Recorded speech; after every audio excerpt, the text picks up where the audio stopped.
5 хвилин в бліндажі під мінометним обстрілом змінюють твою теологію. Вбивати ворогів заради захисту – це правильно?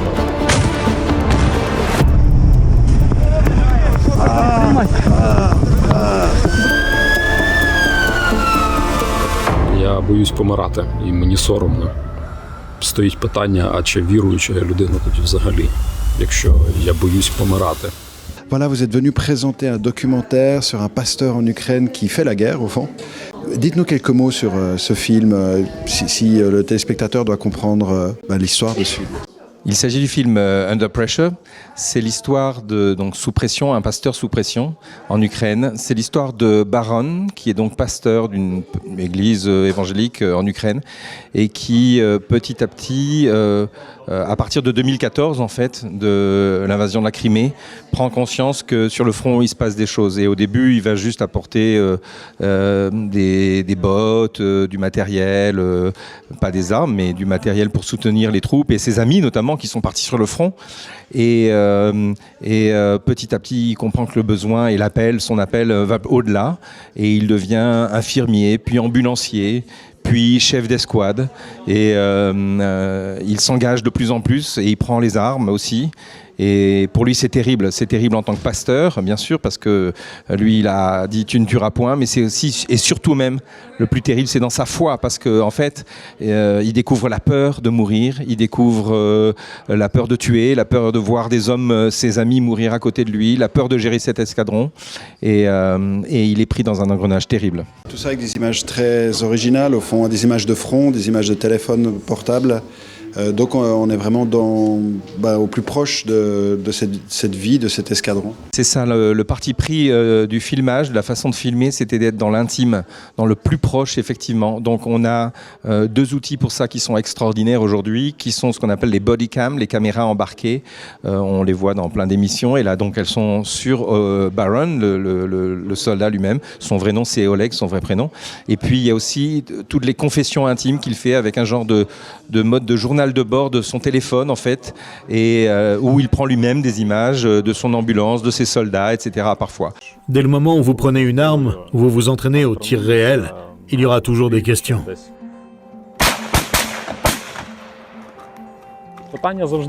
Comment ça se passera lorsque je devrais tirer pour de vrai? Comment ça se passera?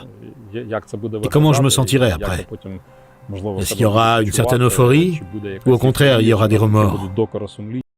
Ce qui est intéressant dans le cas de ce film, c'est que, au fond, c'est un film réalisé par un Néerlandais. Et vous-même, vous avez décidé de le diffuser sur France Télévisions. Vous en avez assuré des traductions. Mais du coup, c'est pas vous directement qui l'avez fait, mais vous l'avez quand même envoyé à Esprit Farel. Alors on imagine que c'est un film qui vous tient à cœur. Et ça, je pense, c'est la question aussi centrale. Qu'est-ce qui a fait que ce film vous tient tant à cœur? Sur le processus, on avait travaillé déjà à Présence Protestante, l'émission dont j'ai la responsabilité sur France Télévisions. On avait déjà travaillé avec la société de production qui a produit le film Living Image, qui est effectivement basé aux Pays-Bas. Et eux ont eu des contacts en Ukraine et ils m'ont dit on pourrait peut-être faire quelque chose avec eux. Et j'ai tout de suite dit oui. Ça, c'était il y a plus de 2 ans et demi maintenant. Et j'ai dit oui, pourquoi? Parce que, déjà, il n'y avait pas la guerre en Israël, en Palestine, etc.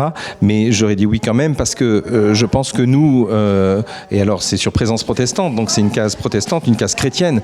Nous humains déjà, et puis nous chrétiens aussi, nous devons être absolument à l'affût de ce qui se passe dans le monde et comprendre ce qui se passe dans le monde. On ne peut pas, je crois, ni comprendre ce qui se passe dans notre pays, ni comprendre ce qui se passe dans nos vies, si on ne comprend pas ce qui se passe dans le monde. Voilà. Juste, je donnerai un exemple très simple. La peur de la mort qu'a Baron, eh bien, c'est la même peur que de la mort qu'on peut tous avoir la veille de notre mort.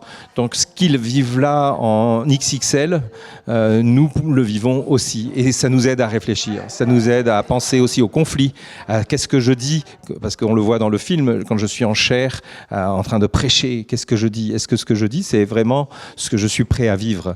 Il y a une séquence là-dedans dans le film. Voilà. Donc, moi, je trouve toujours important. On est allé sur plusieurs fronts à Présence Protestante. On est allé en Birmanie. Évidemment, quand il y a eu les événements En Arménie, nous en avons parlé, etc., etc. Il faut parler de ces choses. On a eu cette chance alors d'avoir le réalisateur aussi en direct, à travers le téléphone des Pays-Bas. C'est aussi ça, c'est tout ce qu'on a entendu, surtout de ce réalisateur, quand il a voulu donner ce message sur l'humanité. C'est un peu ce que vous dites maintenant, c'est-à-dire... Oui, c'était quelque chose de très important pour le réalisateur et je savais qu'il travaillait comme ça et c'est aussi pour ça que j'ai voulu faire ce film avec lui, avec cette équipe aux Pays-Bas. C'est parce qu'on s'attache à l'humain.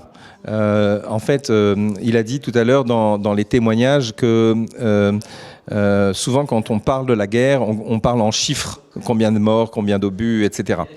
Mais là, lui, il voulait pas du tout faire ça. Il voulait faire vraiment un film à hauteur d'homme.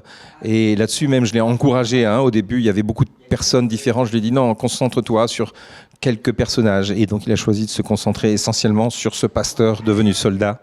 Et voilà, l'humain, c'est ça que l'on porte quand on a la foi, c'est à niveau humain, mais aussi c'est ça qui nous rend fraternels, frères au-delà des frontières.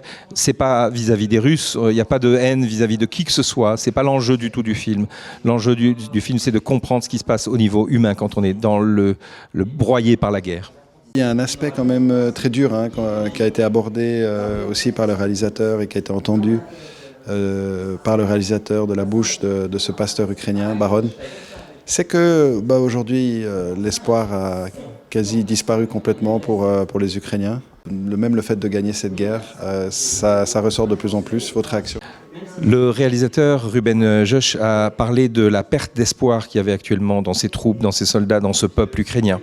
Et il a employé un mot fort, il a dit qu'ils sont en stress post-traumatique. Et donc le film que nous avons sur lequel nous avons travaillé ensemble, que nous avons produit à Ukraine, un pasteur sous pression, donc raconte une histoire qui est déjà presque vieille. Elle a 12 mois, 18 mois.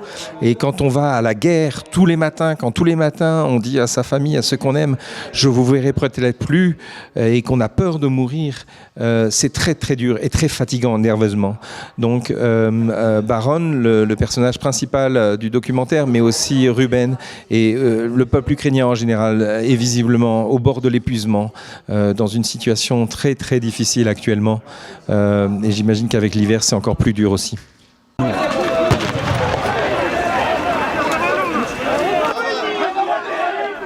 Les forces russes ciblent maintenant délibérément des zones peuplées de civils. Ce qui est clair, c'est qu'on est dans un documentaire qui parle aussi d'un pasteur, et ce pasteur, il a évidemment une foi en Dieu.